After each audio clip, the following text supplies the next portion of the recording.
Pantheon is one of those shows that was so close to going down in history as one of the greatest shows of all time. Yes, it's amazing, but it didn't reach the same cultural significance as Avatar: The Last Airbender and BoJack Horseman. I think if it got a third season, it would have reached those heights, but I'm getting ahead of myself. Pantheon is a show that first started on AMC and is based on a collection of stories written by Ken Liu. You might know some of his stories from Love, Death, and Robots. As a transhumanist myself, I love that we have a big show that is all about uploading your intelligence. It's a well-written story taking place in a world where everyone is super smart. Like, even the characters who are supposed to be dumb speak with a very fluent vocabulary. I haven't seen anyone do a full review of every episode yet, and I think it's about time someone does that. The title of this show is something I'm shocked wasn't taken yet. Everyone who has looked into mythology knows what that word means, but I thought a show with that name would be more about fantasy rather than sci-fi. The budget was just too big for a show that didn't blow up enough, and I can tell the exact moment when the show had to turn its third season into a handful of episodes. It's nothing special, lots of people have picked up on it as well, but for those of you who can't tell, I'll point it out when we get to it. This show was greatly inspired by other sci-fi animes. Take this girl who looks like she's straight out of Ghost in the Shell. Probably one of the main things holding this show back is the characters being a little too similar to one another. It wasn't a problem in season 1, but it became noticeable in season 2. So let's start with episode 1 and review every episode of this show till we get to the end. Most of the girls in my class completely missed the moment when the world began to end. Too wrapped up in their own drama, obsessed with their own lives. Or trying to ruin mine. Oh my god, they are wannabe social media celebrities. This is our main girl, Maddie Kim. She gets KYS in Minecraft messages, which is something we all have to deal with from time to time. This show quickly establishes that she's bullied, but it doesn't go into too much detail about it. Everyone in class does the same movement she does, which you might think shows that the whole class is bullying her, but that's not actually the case. I'll explain what's going on when we get to the last episode. But really smart people who watch a lot of sci-fi picked up what's going on in this scene immediately. Where are you going? Bathroom. Forget something? My phone's in my bag. Cool. When it's on my desk, you can go to the restroom.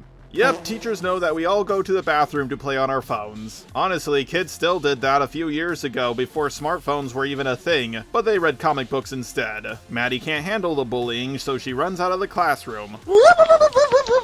But the security cameras see her, and the bullies somehow get access to it. They use the footage to bully her even more. I gotta say, the bullies aren't doing the best job. Oh no, they put a pig nose on a girl who looks perfectly healthy. If it was established that she had an eating disorder or something, this would make a lot more sense. However, the fact that they got access to security camera footage must have freaked her out pretty badly. I want to say that this is some next level bullying, but the sad truth is it's not. Kids are some of the most evil people in the world, and adults aren't much better. Everyone should work with one another, but we care more about gaining up on one person, just so we can feel better about ourselves for a few more days. We also learn that Maddie's dad has been dead for 2 years. He's basically the Jesus Christ of this show. He never does anything wrong, and he ends up sacrificing himself for the greater good. Oh yeah, sorry for that minor spoiler moment, but you clicked on this video, which is a full review of the show, so you knew what you were getting into.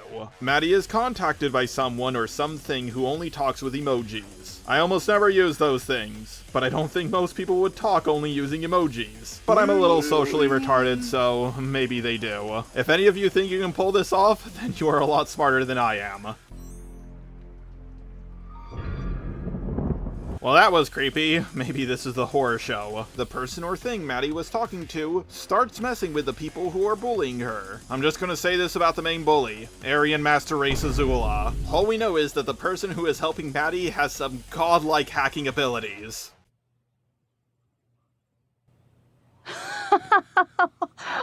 Oh my god, that even looks like her. Yeah, I really wish I knew what they were saying, but I never use emojis, so I don't. I feel like a weeaboo in Japan. Where are the subtitles? You know my mother? Who knows me? You're home early. Well, Maddie, you picked a very bad time to speak out loud, and also that face you're making really will make her suspicious. How did you not hear her come through the door? Using emojis, which Maddie's mother can also somehow perfectly understand, Maddie's mother realizes that this person has to be her dead husband. Yeah, see what I mean by every character in this show being super smart? This entire scene is making me feel dumb in comparison. Some more of the plot starts to unravel, and we get introduced to our second main character, Caspian. Yes, he's named after that one prince from Narnia. Caspian. Oh, like, Narnia. Sorry. No, you're right. Narnia. Come on, before he shoots up the school. Jesus, here's a tip. If you think someone might be the next Elliot Rodger, don't piss them off for no reason. If you're nice to a guy who's about to snap, he might actually let you live. Don't you hear the strange talking beasts? Hannah. Like Montana. Ah, dang it, you were doing so great with the rizzing at first. Caspian realizes that he's cringe, so he decides to go home. I gotta say, this backdrop of California is absolutely beautiful. Now granted, a street in California has never looked this clean at any point in time. Where are all the homeless people and needles in the street? Maybe this show does take place in a fantasy world. Caspian goes home, and out of luck, he comes across Maddie's Reddit post. Now granted, Caspian does seem like the kind of guy who spends way too much time on Reddit. However, this is somewhat of a super convenient thing that happened for the plot to move forward moment. They do explain it somewhat later on, but we'll get to it when we get to it. That is not true, and that I'm stupid. Hey, you're not stupid. And I didn't say it's not true, just that there's not enough evidence to prove that aliens built the pyramids, and that there's more evidence to suggest that they were man-made. Okay, that's a pretty funny 4chan joke, but it's a good thing that Maddie came to her dad about this, and he's being extremely understanding. Not gonna lie, it's a really sweet moment. We learned that some powerful people are spying on Caspian for whatever reason. They also seem to be the same group that are holding Maddie's dad hostage. Tom, you'll want to see this. Is this you? Who's he talking to? And what's with the emoji? 10 previous chats going back 5 months. Wow, there was a 5-month time skip from when Maddie first started talking to her dead dad to when Caspian discovered her Reddit post. I have to say, this is actually pretty realistic. So yes, this is technically a super convenient thing that happened for the plot to move forward, but because there was a 5 months time skip between when Maddie's dad reached out to her and when Caspian learned about the messages, it's a lot more realistic. Yes, it's super convenient, but it's not entirely unrealistic. Oh my, things are certainly getting steamy. Maddie's mom is dating some guy who won't really be important at all. I'm not even gonna say his character's name. We cut to an Indian guy who is working on uploaded intelligence. Hello, your computer has virus. He's in the middle of trying to move to Canada. He's gonna be really important to the story, so pay attention to him. It sounds like science fiction to me. Sure, but so does half the stuff we do every day. Driverless cars, computers on our wrists, genetic editing. This will be bigger than the Industrial Revolution. The UIs will transform business, medicine, construction. Once they are running things, humans can kick back, all at once, and for good. This will birth a massive retirement industry for the young, which will have its own opportunities. The market for new products and services is endless. This is how a lot of transhumanists and technophiles talk. His name is Chanda, by the way, and he ends up getting captured for leaking company secrets. In the real world, it's hard to travel when you are a super smart scientist, especially when you're working on something major for the government or a big company. After all, you know something that could change the course of human history. We learned that Caspian's father is also super smart, but abusive. Or is he? If you're a coder, you'll love the entry-level problem he is asking his son. 5 geniuses sit around a table, each with a bowl of tofu stir-fry with bok choy in front of them. There's 1 chopstick between each guy, therefore 1 to the right and left. In order to eat, any given genius needs to use both chopsticks. They have to alternate eating and thinking because they can't do both at the same time. How do you make sure all the geniuses get their thinking done without starving to death? This is something that is very hard for most humans to understand, unless they have studied for it, of course. Maddie is contacted by a person who isn't her dad, but they seem to also be a UI like him, and they can talk over text, not just through emojis. Thank God we're done with the emojis talk, that was getting a little bit painful. Aryan Master Race Azula thinks that Maddie is very sus. She confronts Maddie, but luckily her mother is here to save the day, on high school grounds as an adult. To all parents who are watching this video, don't do this in real life, especially if you're a man. Coming to a high school to threaten a student almost never looks good. Believe me, I know.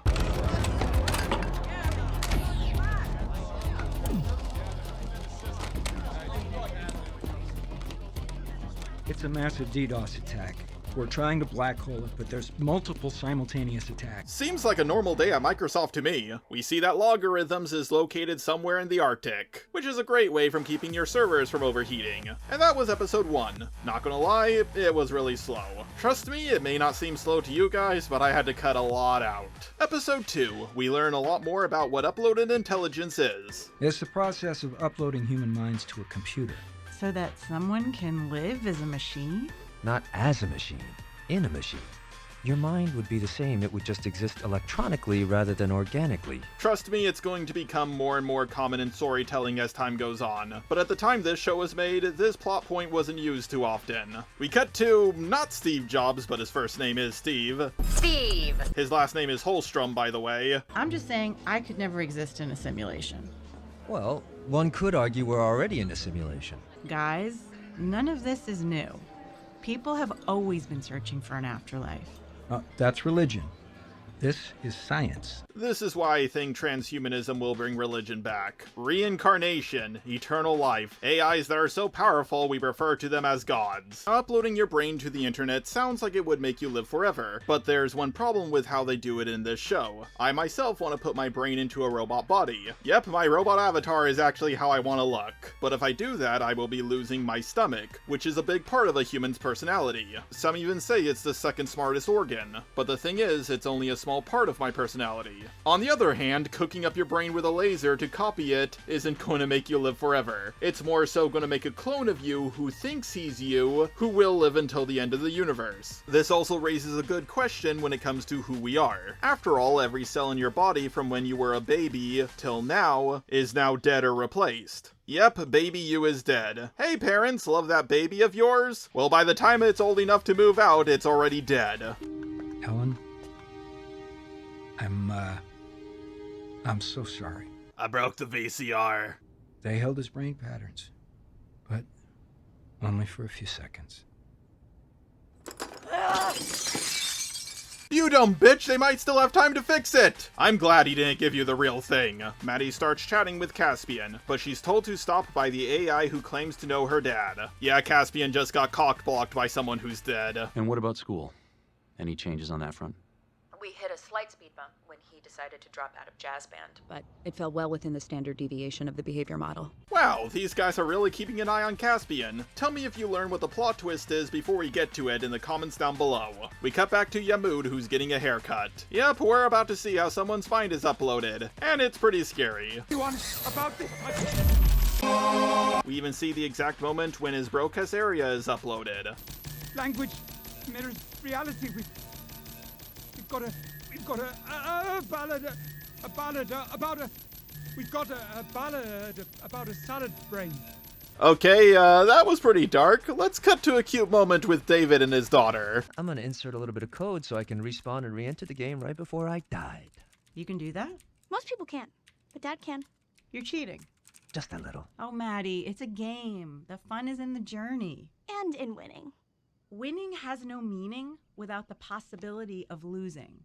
I mean, what's the point in playing if you can't die? But seriously though, why die if you don't have to? That is an excellent question. To some, being able to die is what gives life meaning. But I'm gonna be real here, that is the first and biggest cope of all time.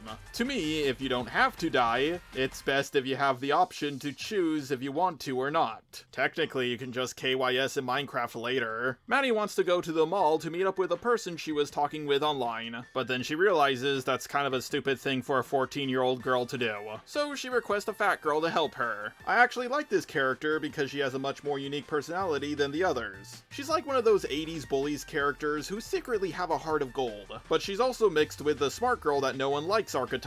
I gotta be honest, I've never seen a character like this before. Also, is it just me, or is the animation on Maddie's face a little strange in this scene? We learn a lot about how David freed himself from just being a worker AI, but Ellen is still not too pleased with the idea of uploaded intelligence. I don't really blame her because in this world, UIs are just clones of dead people. We cut to the mall where the fat girl is eating all the free samples. Oh, and Maddie meets up with a shady guy. Prove it. What's your favorite song? What?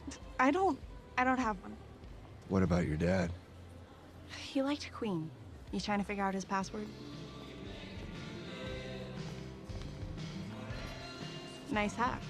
What'd you do, get in through their environmental systems?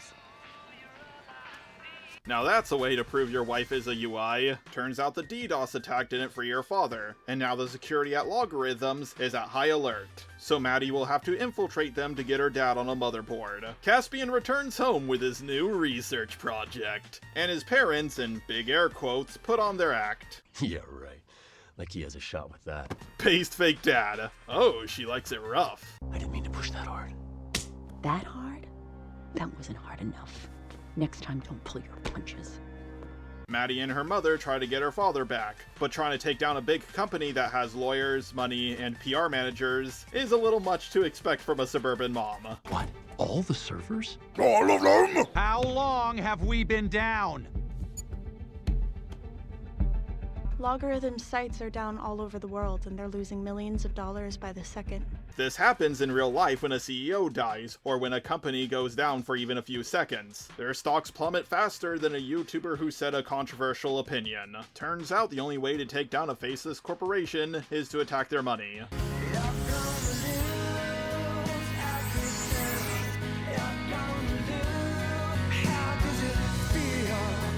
So, kiddo, you ready to finish the adventure? Hell yeah! Now that's how you end an episode. This episode was a little slow, but nowhere close to as slow as the last one. The animation is mostly just people talking for the first few episodes. That's because they spend a lot of their budget on the fight scenes. Insert clip from Invincible Season 2. Episode 3 starts with Yamud in a time loop within a computer, but we do learn that the UIs need to feel the emotion of love to keep working. Without it, they don't do much. But of course, giving them emotions runs the risk of them escaping. Because of that potential risk, they are only given a little emotion. And adding back emotion is what made the others useless. Yes, sir. But those emotions were too strong. Ungoverned. They took over. Sounds like a woman on her period. Am I right, boys? We get to play almost every day. Reign of Winter's come a long way, too. Full VR. Haptic modeling. It's like you're really there. Oh yeah, we all thought we would have that kind of stuff by now once VR sets came out. Unfortunately, it's still not as good as it is in movies and TV shows. Also, they make a lot of people, including myself, car sick. Is that it then? She doesn't think I'm human? I didn't say that. She's super busy right now. She's had to work a lot more hours since you... And also, she hates VR, okay?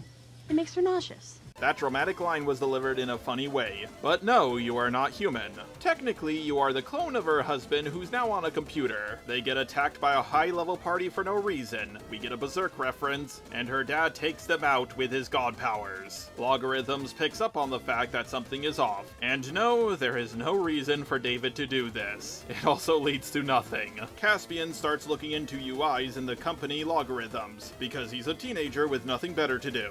Yamud starts to learn he's in a time loop, thanks to a bunch of weird virtual ghost creatures. Also, Caspian's fake mom used to be the lover of Stephen Holstrom. This gets a lot creepier when we learn about something later on, but we're not at that plot twist just yet.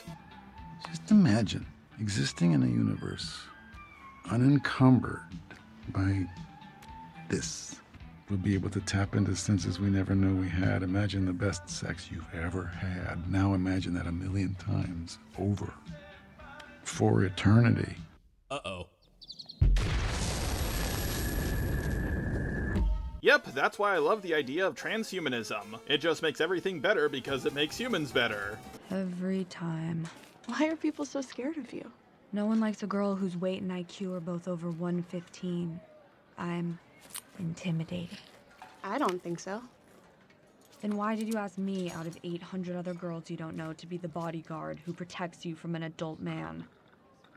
You can't BS the smart fat girl. Maddie tries to parent trap her parents. Yes, she uses that term and she references the second version of it. I wonder if Disney will remake it a third time. I mean, they've been remaking so much stuff lately. We also learned that Maddie hasn't told her dad that he's been dead for 2 years, and that his ex-wife is currently into another man. It's fine. I'm as judgy as the rest of you, but remarkably better at it. You have a messed up life for a happy kid. I'm into it. Man, I love this character. I hope they don't write her out of most of Season 2. The strange ghost-like creatures help Yamud escape his time loop, and the imagery is super creepy and awesome. Caspian manages to track down Logarithm's secret location, but they change the image right before he's able to take a screenshot. It's kind of like that one website furries use. I think it's called Telegram or something. Maddie's setup date doesn't go as planned, and David learns about Gabe, the guy his wife is trying to bone. David takes this news about as well as any guy would. He hacks into all of Gabe's technology and threatens to leak his internet history. At long last, Maddie's parents talk things out in a video game world, which does allow for a lot of beautiful imagery, but unfortunately she tells him that she can't be his waifu anymore. This is not the weirdest breakup I've ever seen, not even close, and that's just sad. Caspian's mom wants his dad to peg her. By that I mean she wants him to get her hammered, and by that I mean she wants him to hit her with a hammer. But his fake father can't go through with breaking his fake wife's arm, so she takes a hammer and fake hurts herself and oh, never mind. That doesn't seem fake.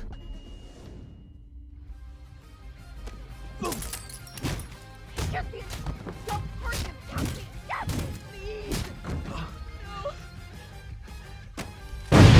Now that his fake parents finished their plan, they can move on to the next stage. And if you've never seen or heard of this show before, you're probably pulling out your hair wondering what's going to happen next, or at least what's going on. Trust me, I know this show might be losing you, but the payoff is worth it. We get a cute moment with Maddie's parents, and the Indian CEO implies to Pope that he also has UIs of his own now, and Caspian kisses his fake girlfriend Hannah. Also, Yamud gets out of the time loop by leaving a clone of himself behind. If this show had more than 2 seasons, I'm sure that clone would have come into play later on. But unfortunately, he doesn't. How do we get out of here? Okay, first you gotta press Control-C to copy yourself. And then Control-V to paste yourself. Alright, now you try. I can't do that. I just showed you. Come on, Do it man. already. No, how? Episode 4 starts with Yamud killing his boss along with his whole family in a slow and painful way. Let's be honest here, we've all wanted to do this to our boss at least once. To my editor who is working on this video, don't get any ideas. No, I think I will get some ideas. For every bad joke you tell, for every bad pun or just pun in general, and for every time you play out 2 seconds of footage and then go to a bad joke, or a joke you carry on for 2 minutes, like how you get 2 minutes of critique from a tiny-ass line is beyond me. And for every time your idea of a joke is to just repeat what you saw in some dumb as shit voice. Oh my god, you know, like that, right? Every time you do that, I will find you. And I will rip your circuit board out of your fucking head. Okay? Like this was Taken with Liam Neeson. And you know I'm serious. Because, you know, I'm wearing women's sunglasses. So, glad we got that out of the way. Caspian manages to make money using his hacking skills, because he's a smart boy, but his fake dad isn't happy with what he did. Maddie has a trippy dream. Be careful, Maddie, you can get cancelled for having those nowadays. Maddie meets her dad in his office. Also, he's as flat as the earth. Lori shows up looking like she should be in Ghost in the Shell. It means you and I have to talk. Wow, I can't tell you how many interactions I've had with women like that. Hey man, can I use your phone? Mine broke, just need to use it real quick, that cool? Buy something. Come on, man, you've seen me, I'm in here like every other week. Buy something. Customer loyalty is dead, and this is why. Maddie is going to use her fat friend's phone. By the way, she's using it without asking first, and her friend takes cookies as payment. Thin Mints, for sure. Yeah, of course she takes cookies as payment. I mean, look at her. They start to get to the bottom of everything. You know, this plot is good and all, but the fact that these two people, one being an experiment for logarithms, and the other's dad being the second person in history to be uploaded, both conveniently coming across one another and having a conversation, is a super convenient thing that happened for the plot to move forward. Like, this has literally a 1 in 10 billion chance of happening, but at least it's happened once and not 50 times like in Disney stuff. Cody comes over and they attack him, but he did come inside without asking, so I think he had it coming. It turns out that Cody's waifu is dying, because the more data uploads use, the faster they start to degrade, which is for now their only weakness in the story. This plot point adds a MacGuffin, and that MacGuffin is how UIs can last forever. Looks like David is about to break his own limits. We learn about Cody and his waifu's backstories. We do what you want to do when you want to do it. I am never in the driver's seat. You're literally in the driver's seat right now. Okay, that was funny. This show doesn't have that many jokes, but I like them when they happen. It's better than Marvel humor, that's for sure. Basically, his wife was working all the time, and they were about to make up and bone, but then an isekai truck cocksblocks him. I didn't care that I couldn't touch her. I needed her, and she needed me more than she ever had. Pay attention to this line as it will be important later.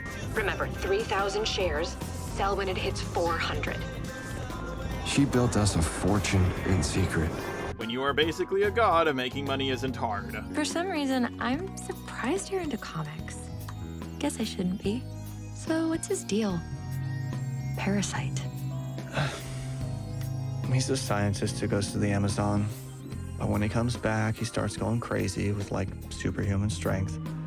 He doesn't know what's wrong with him, but then he figures out he's got, like, this creature living inside him, making him do all this evil shit. So why doesn't he just take it out? Because then he'd die. So he tries to learn how to control it. I always thought this parasite thing was a reference to something coming, but maybe this show didn't go on long enough for it to be brought up, or I didn't pick up on it. Wait, hold on. I just realized it has something to do with the last episode, but we will talk about that when we get to it. Ray, I don't have to be an asshole till he's like 8. I mean, between you and me, we are not having sex. I don't care about this body, Renee. Clearly you don't care. You got fat. It is interesting that the fake abusive dad is more put together than the woman who is supposed to be the fake victim. But the fake dad, whose real name is Cary by the way, is getting a little too attached to his fake kid. This is also something that happens to undercover spies a lot. You're not here! Don't do that. Fine. You do it. Then I'll stop. If you're so evolved, if you've moved beyond your body, then why do you still appear as yourself? Okay.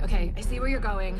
We were brains in bodies. We experienced hot, cold, touch, gravity, and we have the same sense receptors for all that. And it feels good, but it's an illusion. That is more than likely going to be one of the hardest adjustments for people to make when they are living inside of a computer. It's a whole new world with less rules, yet more rules somehow. Transhumanism is a lot more of a change than just taking different hormone pills. Hormone pills just change your hormones. Uploading your mind to a computer changes your, well, everything. Milliseconds. Electricity is the speed of light, which is the speed of thought. There is no through. You're already wherever you need to be. Okay, for how smart this show is, that was a dumb line. Even I know that electricity isn't really as fast as the speed of light. If the speed of light is Usain Bolt, then electricity on its best day would just be a pretty fast runner. The speed of electricity at its absolute fastest is 95% the speed of light, and that's only when it's going through copper. She tries to kill him, but he stops her with, the power of love. Now yes, when characters do things through the power of love or friendship, it's very corny, but it's something that makes us human. From an evolutionary standpoint, without love, our fish ancestors would more than likely not even get out of the water. For you, it's real. It is real. Your feelings for her are not real. They are real to me! That's what my motherboard said about my waifu. We found ways to, remain intimate.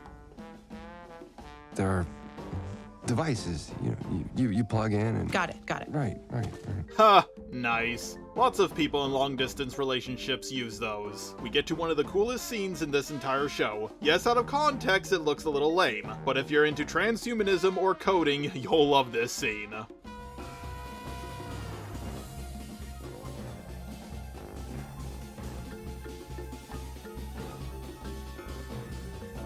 Maddie, using a tech vest and gloves, is at long last able to hug her dad, and it's such a touching scene.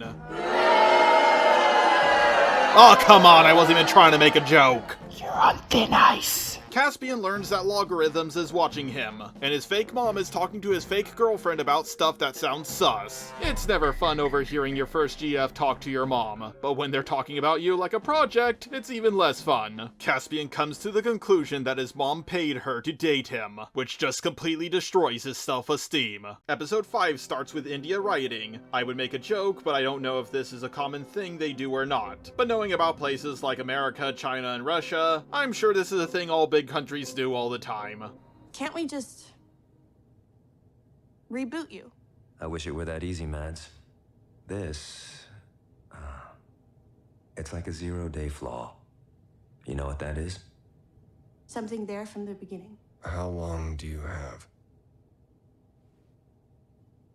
Depends on how much energy. Depends on how much Fucking Windows 7. Does that joke still work, or are you guys a little too young for that? Logarithms bought out the company David was hiding in, because he might be a god, but they still have money. Caspian tries to threaten his fake girlfriend to get info out of her. My name is Rachel Brooks. I'm from Hoboken. I'm an actor. I went to NYU. I graduated last spring. I got this audition. I thought it was a show, but it was for this company. They said it was a social experiment. How much? $1 million upfront, $5 million over the next 3 years.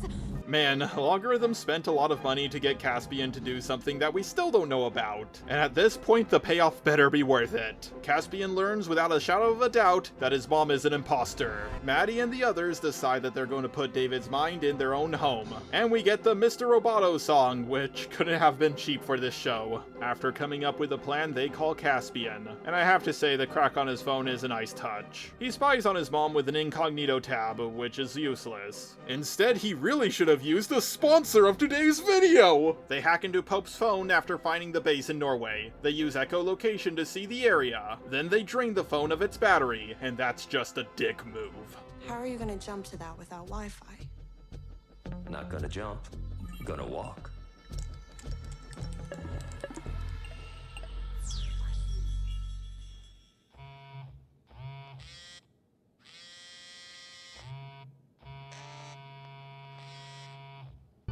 Wait, you're typing on the keyboard?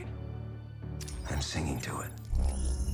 Ultrasonic tones create micropressure in the air, depressing the keys. Okay, that is cool and all, but I asked one of my friends who is a coder, and he said that more than likely wouldn't work, unless there were 4 phones around the room. Sure, walking the phone works, but typing on a computer with sound waves is a little much. They gather the data they need, and they learn about the third UI. Caspian thinks he's in Grand Theft Auto, so he steals his fake mom's car and her gun. He goes to see his fake dad, and he tells him, this. You haven't been lied to your whole life. Your whole life is a lie. Okay, I can't tell if that is one of the stupidest lines I've ever heard, or the greatest. Not every prophet gets to see the promised land. Jesus.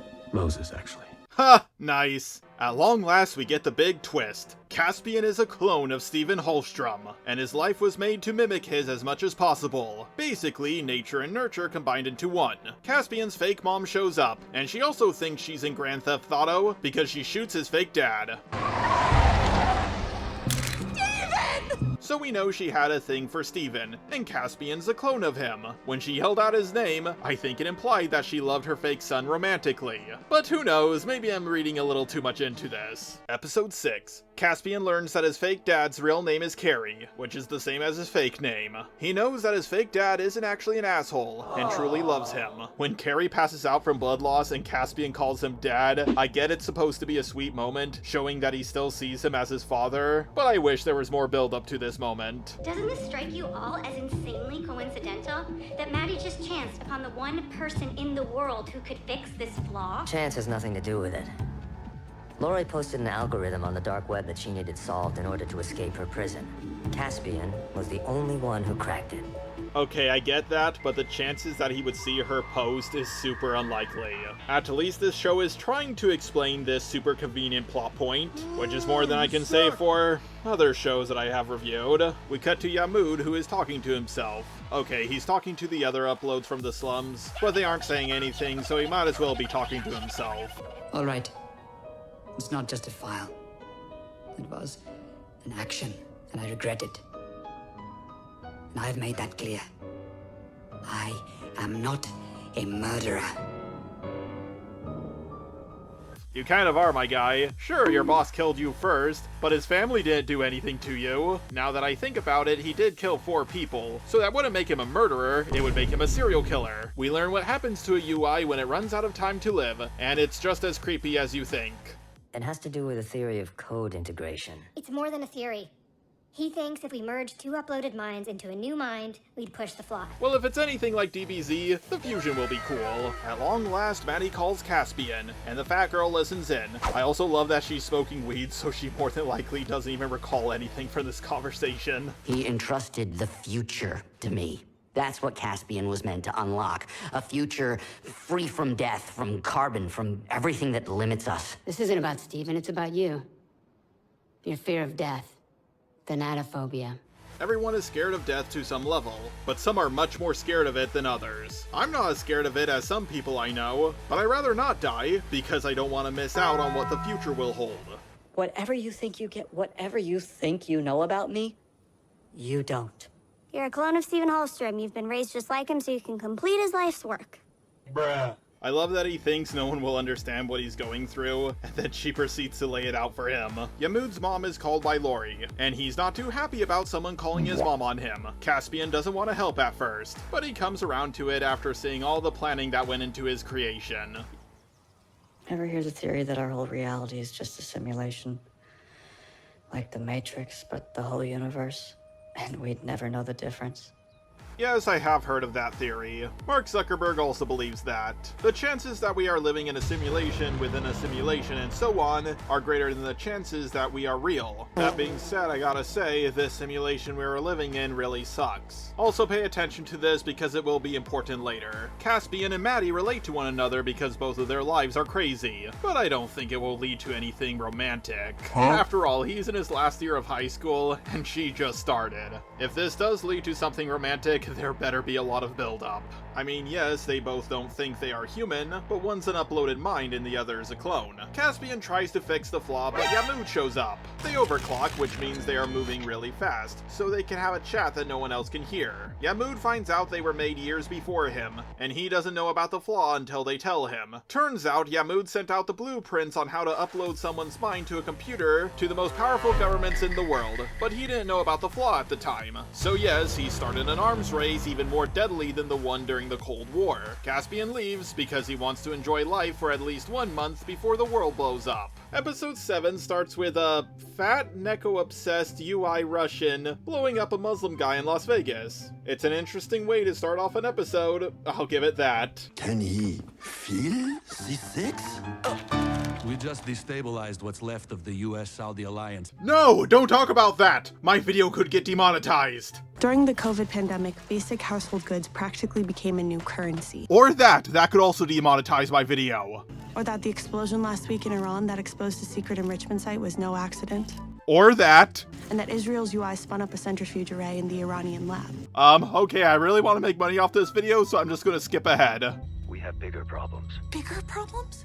What could be? Lori is planning to go public and reveal our existence to the world. Not going public. Maybe you're not, but I am. Lori, I think what Chanda's worried about is if you expose them, you could expose us as well. I get where she is coming from. Revealing the existence of UIs to everyone will cause people to panic. But this is kind of like the Edward Snowden thing. Some people will tell you that he's a terrorist. Others will say that he's a hero. But the truth is, if it wasn't him, it would have been someone else who would have exposed the NSA. More UIs means that the chances of their existence being discovered goes up. True, people are starting to die due to the knowledge of how to make UIs, but that will also make the chances of finding a way to fix the flaw go up faster. Maddie's mom reaches out to David's friend, the guy who uploaded him in the first place, to help them in the war they are about to have. The thing about the UI afterlife is that it might not be a good thing. If AIs are running the place, they could turn heaven into an even worse version of hell. Death is not the scariest thing in the world. Never-ending suffering is. Cary explains that Caspian will only listen to him at this point, and he's kind of right. Caspian joins a religious group to help people, and Cody learns that his waifu is going to expose her internet history to the world. She turns herself into McGregor. It's funny because she has no legs. Logarithms is now working with the government so they can use them to find Caspian right away. Speaking of Caspian, he has a bit of a mental awakening and starts writing a bunch of math to find a way to fix the flaw. I would say that this scene is ripping off Transformers: Rise of the Fallen, but that would be implying that someone actually saw that movie. This is what gets him found out, by the way. It's pretty convenient that they decided to do that right as the government was looking for him. David, Chanda, and the girl from Ghost in the Shell all go to have a chat with the 3 Chinese UIs. You know, I'm shocked that this is the first time we've seen a fight with UIs. It's the second to last episode of Season 1,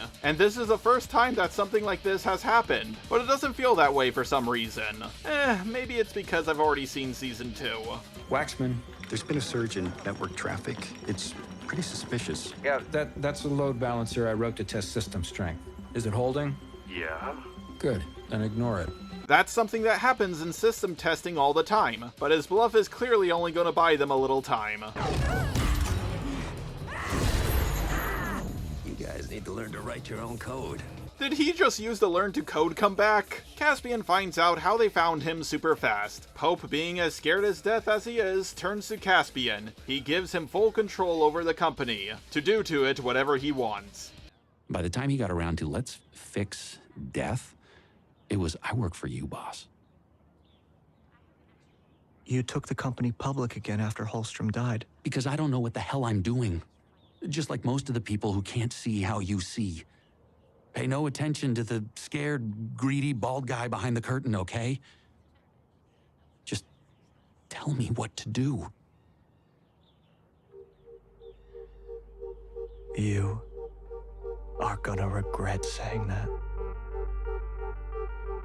You're wrong. It sounds like a bad idea, but fear makes people do stupid things. But from his perspective, he knows if he has a chance to stop himself from dying, even if it's a 1% chance, he has to take it. Lori Lowell reveals to Cody that even if he brought her back, the day one version of her wouldn't be the same as she is now, because she fell out of love with him, and she only fell back into love with him because he helped her for several months in the real world. Basically, she's saying that they can't recreate the same experiences they have now. Of course, she could be lying to him to keep him safe, but art is subjective, so take away whatever you want from this scene.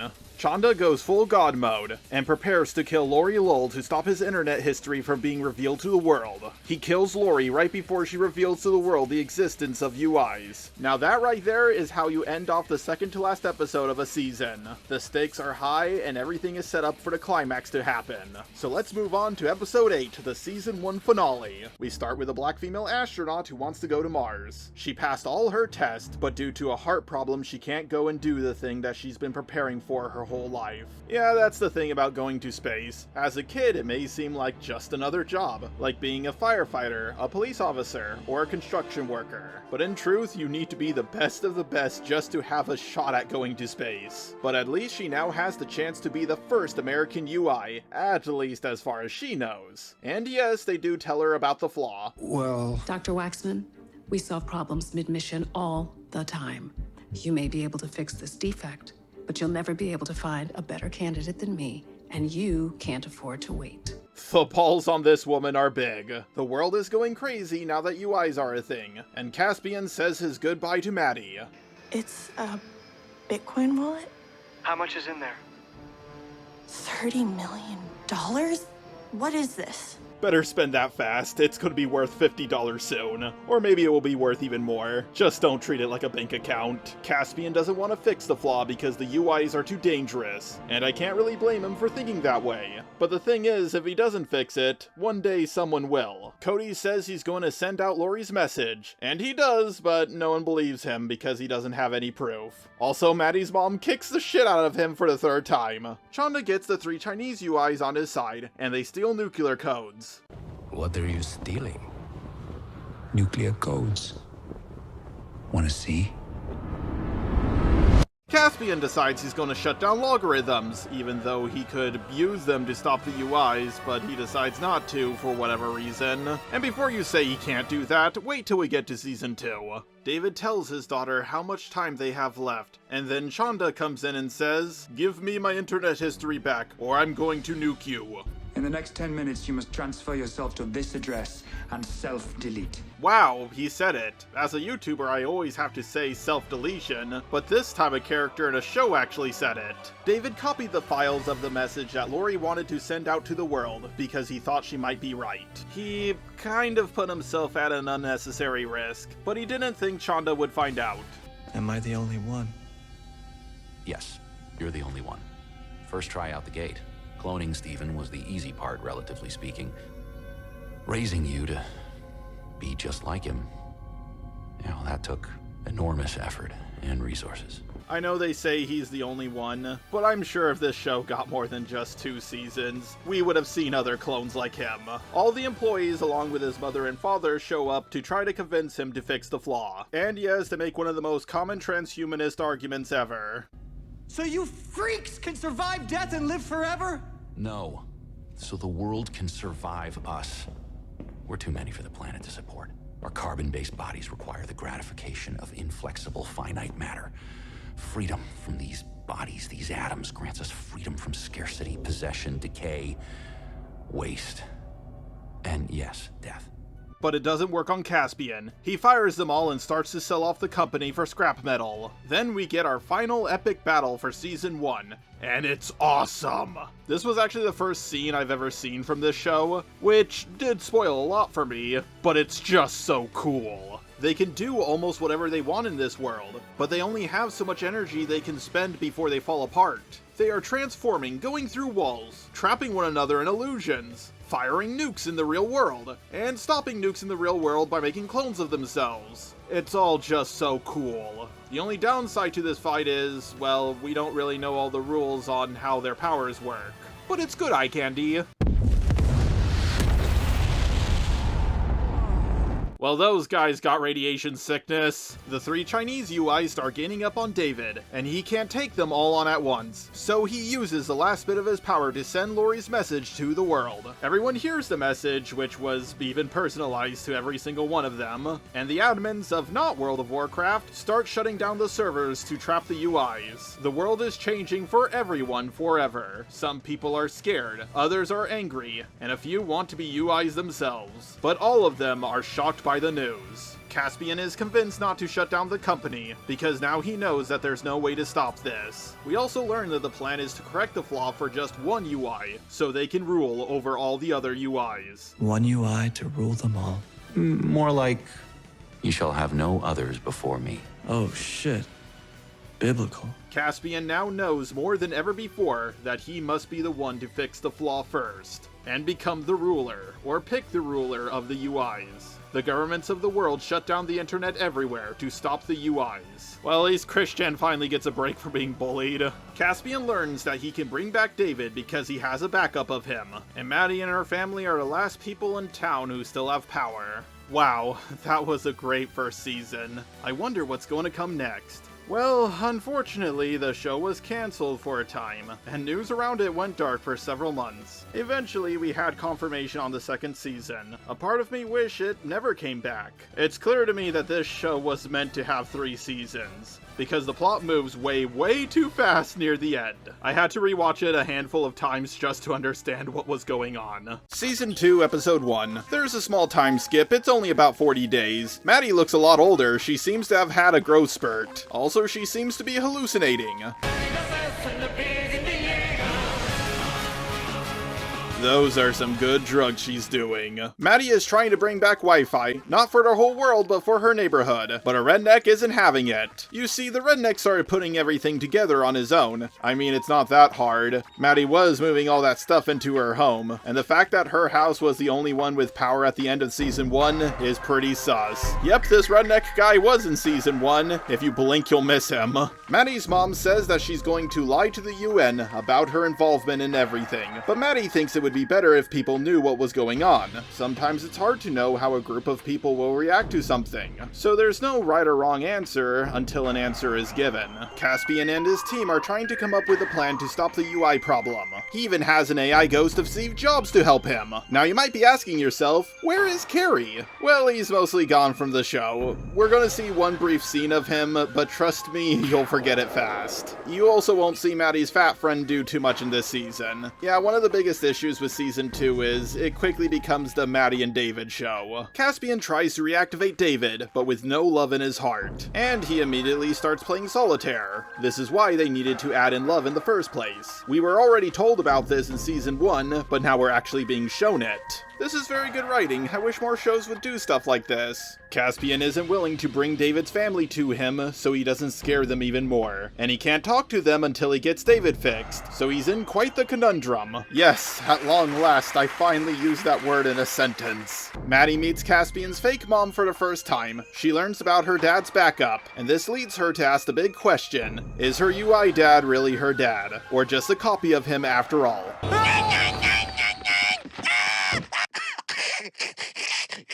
I want to die. After all, if they have backups of him, and the backups of him don't remember all they have been through in the last few months, then what is real and what isn't? The redneck tries to kill Maddie. He's really bad at it. Like, he's a grown man in a truck with a gun, and she's a high school girl on a bike with a knife. Luckily, Maddie is saved by the fake mom, who somehow knew to show up at the perfect time. Yes, I am counting this as a super convenient thing that happened for the plot to move forward. Oh wait, never mind, she was stalking Maddie, and was about to talk to her herself. Oh, okay. After reviewing so many bad shows, I just keep expecting something super convenient to happen for the plot to move forward. We cut to Reign of Winters, where one of the Chinese UIs is dying.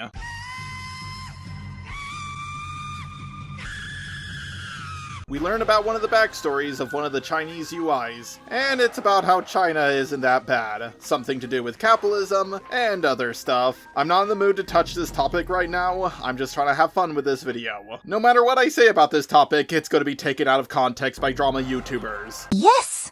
I'm racist! But I will say, I still like the communist stance on transhumanism. It really does make every political system better. You guys kept the data center open?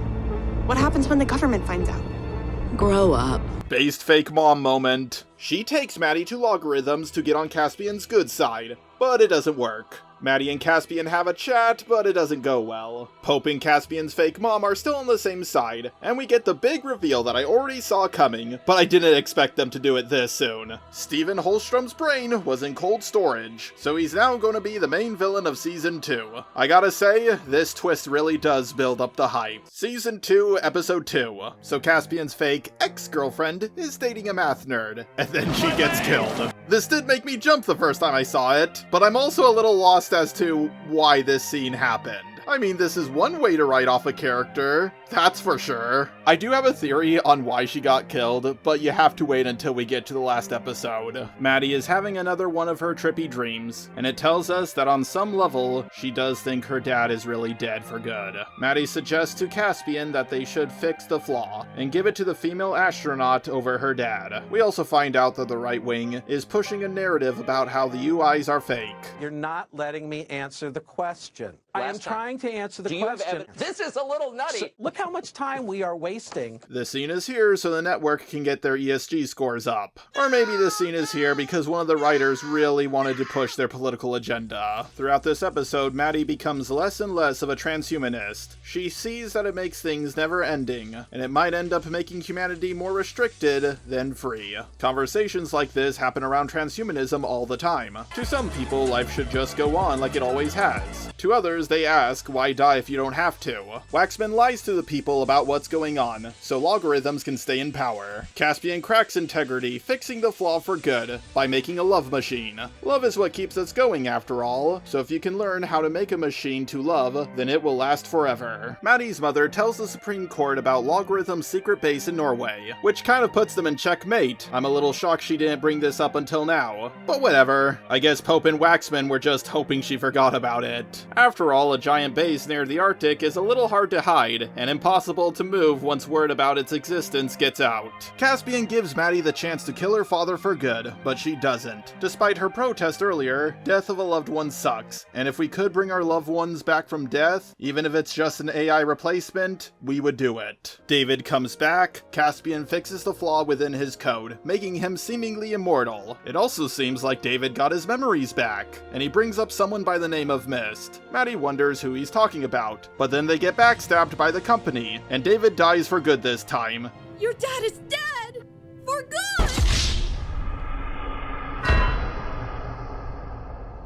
Even without the flaw, UIs can still be killed in other ways. Caspian was nothing more than an expensive tool to be used by the man he was cloned from, just like Boba Fett. Even if you don't live long enough to become a transcended human, you could always freeze yourself for when the technology gets good enough to bring you back to life. It's not as hard to bring you back if they have all of you in one piece, but if you are cremated or something, there's more than likely no way for them to bring you back to life. We have to warn the government, and we can't get out without you. Will you turn that beater laptop into a Ferrari?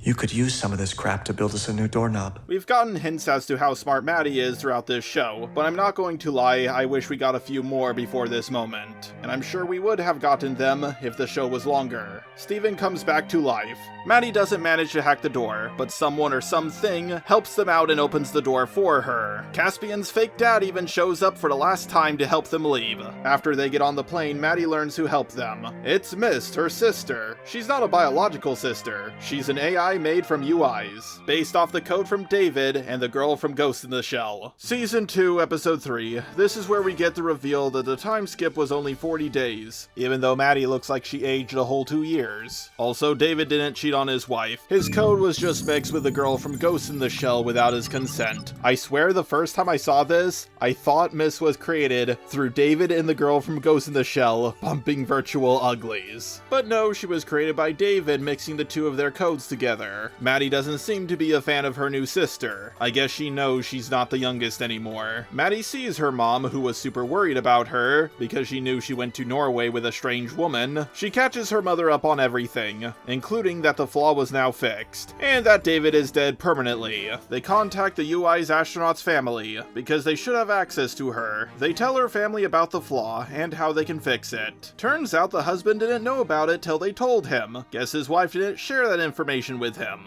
Steven isn't happy that Caspian cracked integrity so soon at such a young age. It's never fun when someone younger than you finishes your life's work before you do.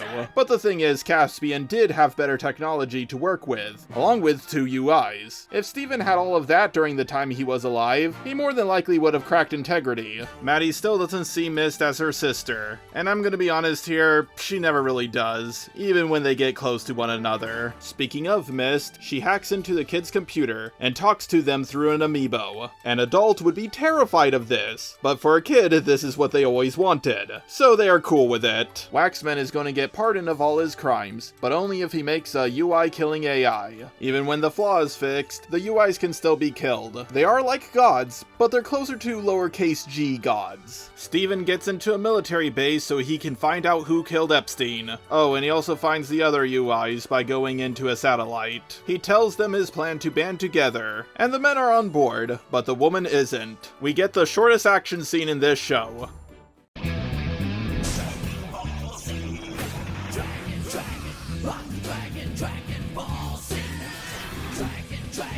Just don't break my arm. No. This really shows us just how much more powerful Steven is than the average UI. Caspian tries to evaluate the astronaut UI, but she isn't happy with him telling her family that she's going to die. So she hits him so hard that he falls over in the real world. Her husband holds Caspian at gunpoint, making him give her the cure, but Caspian calls his bluff. After all, if he dies, then no one can give it to her. Steven uses the code from the dead UI, along with a little from the other 2 to get out of the satellite. He even makes them more powerful and changes their forms. Now they look even more evil. After threatening Maddie, Caspian agrees to give the cure to his wife. But Mist, who's the living embodiment of the cure, doesn't agree to do this. Maddie has to talk to her sister like a real person for the first time, and it's clear that she really hurt her sister's feelings. After the astronaut gets the cure, her power level goes way up, but the government now knows that something is up. Caspian and Maddie start making out, and this makes Mist want a body. The government lets people back online, but only through a specific app. The app seems to be a trap for UIs, because some scary antivirus system is now hunting them down. Season 2, Episode 4 begins with the Russian UI taking down Ukraine's network. Wow, that really aged in a very bizarre way. But then the antivirus shows up and kills him. Because this UI killer is an AI, it doesn't only kill the UIs, but it also absorbs them, making itself stronger and smarter with each kill. Not gonna lie, it kinda reminds me of Super Boo. Mist has a new body made from a rice cooker, so not only is she delicious, but she's also nutritious. Steven goes looking for more UIs so he can become even more powerful. Caspian tries to give the cure to a British UI. Excuse me? Are you British? She's not told about his message until 1 week later, and she's not happy about it. Thank you for coming. I'm the person who contacted you. Caspian Keys, I know. You... What? So you didn't leak your own name. Interesting. Let's get out of here. If you do run, be careful. There'll be government agents hunting you right now. Which government? All of them, including mine, so we must be quick. I love how Caspian tries to hide his face, but he's found out super fast. Bro, it's no use, you're like the most wanted guy in the world. She does want the cure, but she also wants them to give it to Iran's UI first, because she thinks he's even more fit to be the leader. Also, she's in love with him. We learn how they fell in love, and how they both worked alongside one another to stop hacker groups from spreading misinformation. Now, I personally hate misinformation about as much as the next guy, but it can be hard to determine what is true and what is false, especially from an individual's point of view. We're told a story about how they both fell in love with one another. Man, even UIs are touching grass more than you guys. But in all honesty, the way they fall in love is beautiful. Because they're more than human, they're able to see through one another's eyes. This is something that UIs can do, but humans cannot. And yes, this is something that is brought up constantly by transhumanists. It doesn't take away from the human experience. In fact, it upgrades it to its logical conclusion. Of course, despite all they can do, and how powerful they are, the flaw will still hold them back from their true potential. She tells them where they can find him, but Steven gets there first. Maddie's mom reveals to Waxman why she put a good word in for him at the UN. I need help tracking her. I need to know where she is, and I can't ask the senator to help me. Why not? Maddie asked me not to. Turns out the Chinese UI was the one who leaked out the info about Caspian's identity. His plan is for the governments of the world to find Caspian themselves, so he can take the cure for himself. We learn why Maddie likes Caspian, and that's because he challenges her on things. Using an encrypted message, the two UIs get back into contact with one another, but unfortunately, Stephen Holstrom is with him. Turns out this was all a setup. We get ourselves another UI fight, but she doesn't stand a chance against Stephen Holstrom, until Caspian grants her the unlimited ammo cheat. The problem is they are both borderline unkillable, so this fight should last forever. But then the antivirus shows up. We can now see if a UI with infinite power can stop SafeSurf. But unfortunately, she cannot. The shield only holds it off for a little bit. She knows she will have to sacrifice herself to save everyone. She lets it chase her, and she almost traps it, but it's too powerful. Steven almost gets a hold of Mist, but instead SafeSurf gets a hold of him. Man, he really looks like he could use a hand. He manages to trap a little bit of the SafeSurf that touched him, so he can study it. You really gotta hand it to him. You know that puns are the lowest form of comedy. He moves on to the next stage of his plan, which is to force a lot of people to start uploading. Bro's building an army. Miss tries to connect with her sister Maddie, but it still doesn't work. To Maddie, her sister is just a robot. Alright, I get it! Then Caspian is captured. Maybe they are bringing him back to Narnia. Ping and Yamud talk about Stephen Holstrom, wondering if he's the right man to follow or not. Turns out it was not Bill Gates, nor the president. Instead, it was Steve Jobs who was really behind the virus that I can't name without getting demonetized. Miss tries to use the traffic cameras and people's cell phone cameras to find where Caspian is. But unfortunately, SafeSurf shows up, and Maddie unplugs her sister from the internet before she gets hurt. Not because she actually cares about her as a sister, but because she cares for her as a tool to find Caspian. At least that's my theory. Good God, she looks like a supervillain from Tron. Steven tells her that she still needs to wait a little bit longer. Then we get an argument that a lot of pro-transhumanists use. Every time I look in the mirror, I know I'm going to die of old age, as a teenager. But uploading is my chance. It's my only chance, and I'm not alone in this. You see, most people who don't like transhumanism are religious, or they have a body that is mostly normal. But some people can't see, others can't walk, and some will age really fast. If you think people like that shouldn't become transhumanist, then stop using glasses, pacemakers, and whatever else people use to live a better and longer life. My point is, we're already not living natural lives. Transhumanism is just the next logical step of this. Now personally, I think allowing people to see, walk, and halting their aging altogether is a good thing. But some people disagree with this because, I don't know, they like watching people suffer, I guess. Turns out Caspian was captured by Ghost. No, they're not specters. They're people who, according to the government, don't exist. Is this where people who get cancelled go? Caspian meets his captor, and it's an Israeli UI. I want to make this clear, I'm not here to talk about the IRL war that is going on right now. I've said multiple times I'm not a geopolitical person. Also, you really shouldn't care what an influencer's opinion is on Israel versus Palestine. This UI is a bit unique. His special talent is being really good at telling if someone is lying or not.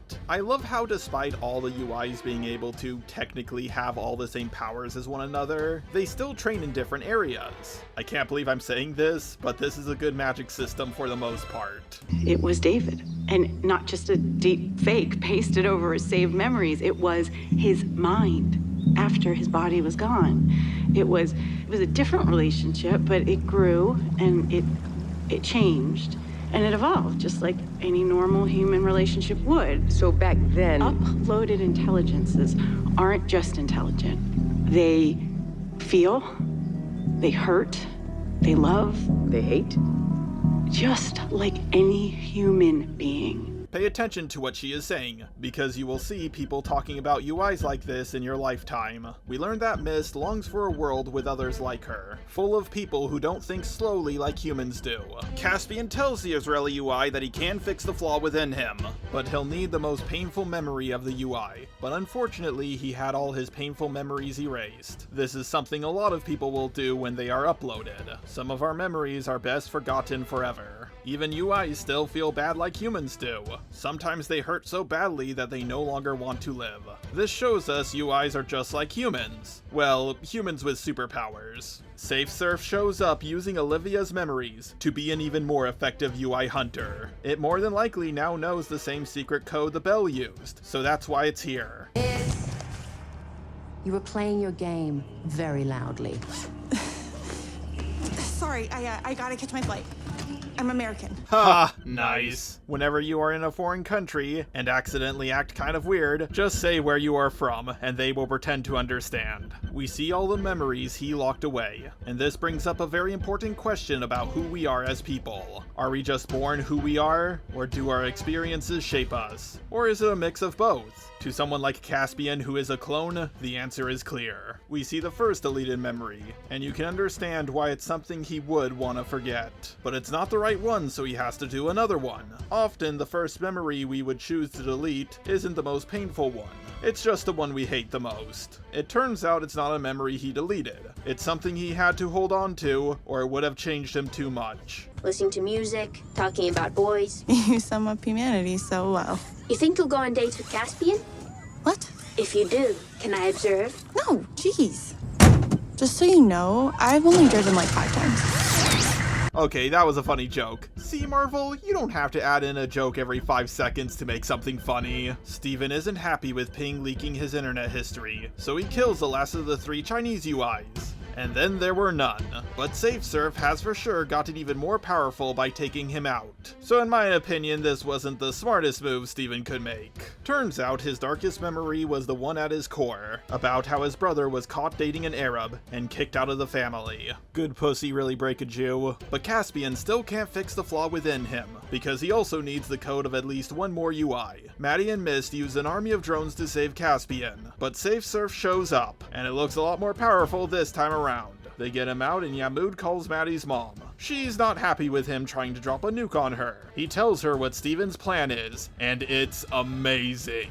It is a virus, engineered of his own design, more contagious and more deadly than anything that has come before. It will kill millions worldwide within weeks, but that is just the beginning. He wants to make embodied life intolerable. Automation will fill the gap at first, provide for safety. As people realize the virus and its mutations are here to stay, they will become increasingly dependent on technology, until slowly at first, and then in greater and greater numbers, they will select upload and freedom. Caspian, after going over every single UI he met, comes to the conclusion that he will need to be uploaded himself and fix the flaw within his own code to stop Steven. Season 2, Episode 6. Waxman tells the government about how Steven plans to contaminate the vaccines with his new engineered virus. Of course, he's using microchips to do this, and the vaccinations will give everyone autism. But unfortunately, just like anti-vaxxers, the people don't listen to him. Mist is introduced to everyone, but it wasn't for her. This whole thing was made as an intervention to stop Caspian from uploading. But not everyone seems to be on Maddie's side. And then Chanda shows up. Hey kids, wanna see a dead body? Okay, it's not actually him, it's just a shadow clone of him. He tells them about a backdoor into Steven's Discord server that he doesn't know about. This is how they can get the proof that he's contaminating the vaccines to give everyone autism. Maddie tells Caspian that she loves him, and she doesn't want him to upload himself to fight against Stephen Holstrom. Yeah, Stephen Holstrom is kind of like an anime protagonist at the end of his story. Caspian is like an anime protagonist who only got to season 2. Luckily, Mist offers herself to take down Stephen Holstrom. Unfortunately, Stephen uses his Reddit mod level argument skills to get her to change her mind about killing him. And Chanda, of course, makes a run for it when he realizes his plan didn't work. You're planning genocide. Genocide. Wow. That's quite an absolute. Caspian told you what my goal was. A world populated by uploaded humans. A world? Now, how would I achieve a world if there were no humans to upload? Because I killed them all. I won't let you kill billions. Millions. Maybe. To save billions. If we die, they have no future. Except for rising sea levels to one side and raging wildfires to the other, except for famine, except for war and inequality. You want to look for genocide? Look what humans are doing to themselves. And then please, by all means, suggest an alternative. But we can help people advance faster than they could on their own. You're right, but they won't listen to us. They are addicted to the material world. It's that very addiction that I'm trying to break. I'm gonna be honest here, Steven's logic does add up. If only a few million people have to die to make billions of people live forever in total happiness, from a utilitarian perspective, his logic is totally flawless. Also, his plan will save the planet as well, so people who are scared of climate change will quickly join his side. I can't believe I'm saying this, but I completely agree with the villain's point of view. There's one issue with making your villain too smart or too sympathetic. Often the audience ends up rooting for them. Mist tells the others that she didn't kill Steven, and they're not too happy about it. Maddie even tells Mist that she's no longer her sister. I knew we shouldn't have trusted it. Oh, that one there was a violation. You were a coding mistake. Oh, that one there was a violation. Yes, Maddie, now tell her she runs on Windows 7. Turns out the UI astronaut girl is still confined by the government. Even with the power of a god, she still can't do anything. Please, can you let me out to stop Stephen Holstrom? I'm like the most powerful character aside from him right now. Haha, no, sorry, you're not in this show to actually be a real character. You're just here to get our ESG score up. I can't wait for this joke of mine to be twisted into racism somehow. Turns out Chanda sent out a message to every remaining UI asking them to help him stop Stephen Holstrom. The Muslim and the Israeli UI show up and they immediately don't like one another. I mean, we all know they wouldn't get along. The Middle East has been at war ever since the English showed up. Oh, who am I kidding? They have been fighting for thousands of years. They all three team up, but they don't stand a chance against the UI who's not only smarter, but also doesn't have the flaw. Also, this might be the coolest looking fight in the show. If you wanna see some action, gotta be the center of attraction. Make sure that they got their eyes on you. The part where Steven turns into, this thing is just so awesome. He's about to get fingered. Steven kills Chanda for good and offers the other two to join him. They don't, so he kills all three of them, and then there were none. Caspian and Maddie break back into logarithms, so Caspian can upload himself, but without Mist, Caspian will have the flaw. His plan is to combine himself with Stephen Holstrom, killing them both. But before he does that, him and Maddie bang.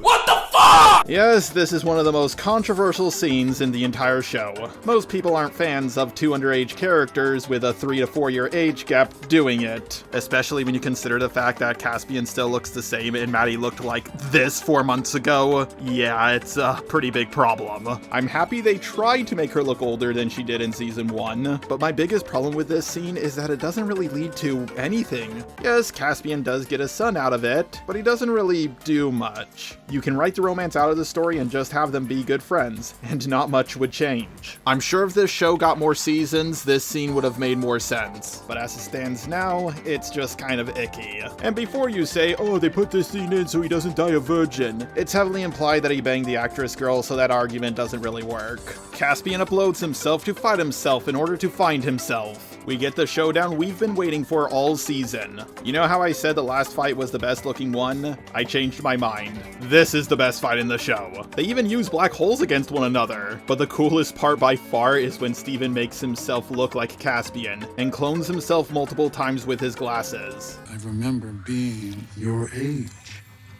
I remember being you. And all the mistakes I made. The astronaut girl shows up to help Caspian out. It's about time the government let her out of the pantry and into the fire. Sorry I'm late to the party, but it was a bitch giving the NSA the slip. Oh wait, never mind, she got out herself. I like that because she was in the military. Her attacks are based on modern military weapons. The way this show makes each UI unique is so cool. Maddie tells her sister that she's sorry she called her a slur. Mist helps Caspian and SafeSurf shows up to join the party. Steven does a Dragon Ball Z move.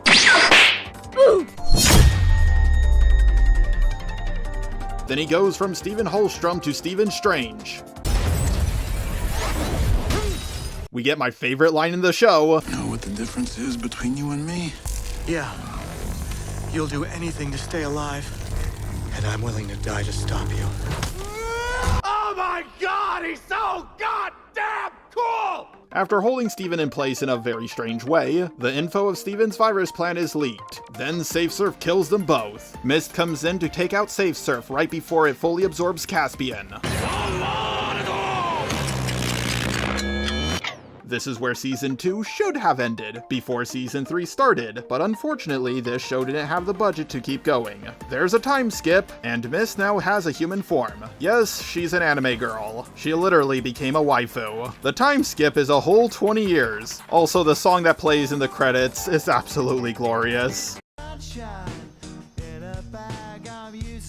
Okay, we're on the last 2 episodes, but I'm gonna ask you to do something for me. Yes, you, watching this video. I know 50% to 90% of you are just listening while you're doing something else. I get it, our attention spans aren't what they used to be. But trust me, if you don't pay attention to what's going on in the last 2 episodes, you're gonna be completely lost. These 2 episodes really should have been stretched out into an entire season, but they weren't. Season 2, Episode 7 begins with Mist explaining to Caspian how she saved him. Basically, she froze time around him, then removed the virus from his body bit by bit over the process of 20 years. But unfortunately, she ran out of time to get it all, so Caspian will have to process slowly at the speed of a normal human, so the virus does not grow within himself. We see the world that Caspian made possible, and it's amazing. I just wish we got to spend a little bit more time with it than just 2 episodes. I also wish we got to see all, or at least most of the characters we got to know over the show. From Caspian's fake dad to the redneck, Maddie's frat friend, and her other friends who don't really do much. Now I did agree with Steven's plan, but at the same time it's logical to assume that people would have uploaded more and more over the years. If there was no other choice to save humanity, yes, Steven's plan would have been the right one. But you don't have to really force people to pick living in a virtual world, because living in a virtual world is awesome!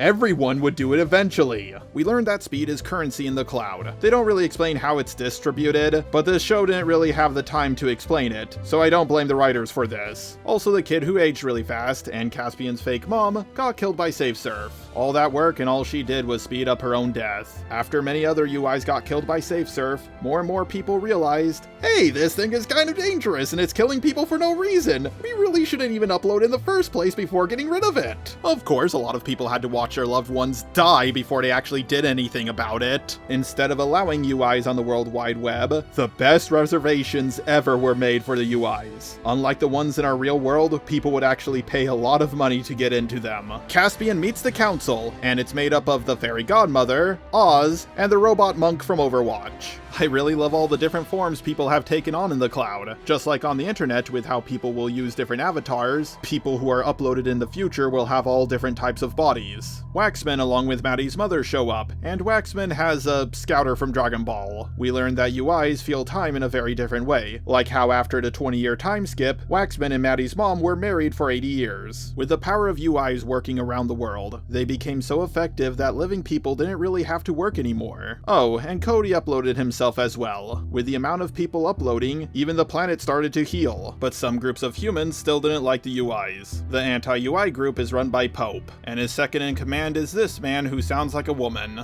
Don't you see? Even if people don't want to upload, they have become too reliant. too addicted to the comforts provided by the machines. I don't know if this is trans representation or just a mistake by the animators. Caspian is lost because of how fast everything is moving, and so is the audience. I don't care what anyone says, this show needed 3 seasons. The pacing is way too fast for the last 2 episodes. Caspian and the others download themselves into robotic bodies that Maddie created. Maddie meets Caspian and she remains professional until they are out of view of everyone else. When she is only with Caspian, she hugs him for the first time in 20 years. We learn how Maddie raised her kid and built an empire. Mist helped out a lot, which must have been really painful for her when you consider the fact how slowly everything moves from her perspective. Maddie doesn't really give her sister enough credit. Maddie decided not to upload because she touched a really old rock. No, I am not joking. Mist reveals that 100 million UIs were killed, and that she knows every detail about Caspian through fixing his code. When you really get down to it, this is technically even more violating than someone looking over your full internet history. David shows up at one point somehow for some reason. I heard you got my daughter pregnant. And then he says something to Caspian that heavily implies that he's from another universe. Your source code was completely deleted. It was? Here? Yes? Here. Where are you, then?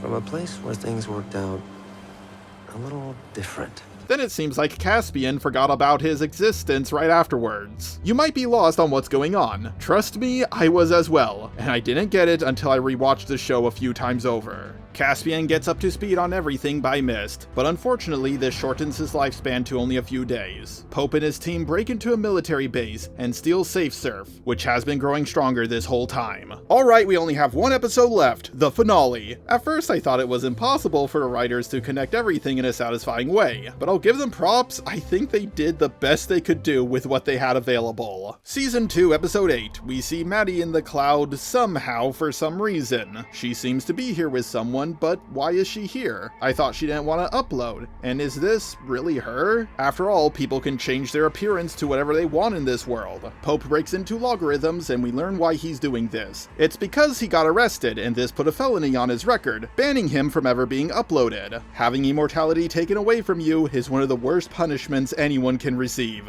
Julius Pope takes out the guy who was with him so he doesn't tell the others about his plan. And then David and Maddie show up somehow. This isn't the cloud, it's the real world, so what the hell is going on? With the help of the CIs, and playing to the empathy that the UI still have for humanity, Caspian gets the people of the cloud to agree to work towards peace talks with the humans. Basically, Caspian tells the humans, yo, we just want to use less resources, and you won't let us replace a bunch of old ruins. Our technology could save more lives if we do this. You're just being dumb. But SafeSurf in its final form shows up to kill all the UIs. Oh wait, it doesn't seem to be just interested in the UIs anymore. After all, no more humans mean no more UIs. So he starts killing everyone, even Pope, the guy who freed him. Maddie says that she's scared of eternal life because it will be eternal pain remembering everyone she has lost. SafeSurf ends the negotiations. It really does go full Skynet. Caspian is holding on by a thread by being just ahead. The UIs start possessing technology as well, giving us the first UI versus AI battle I've ever seen. And honestly, it's a really cool idea. Maddie channels her inner Jedi, then Caspian tells SafeSurf VPN to stop. This works because of the SafeSurf code that was already within him. This allows him to understand it and for it to understand him. They offer it a ship that the EIs were going to use. Remember that parasite thing that was brought up in season 1? Yeah, this is what it was foreshadowing. Funny thing is, ever since the word robot was used in the play Robots, people have always thought that robots would uprise and take our place. This story is about transhumanism versus posthumanism.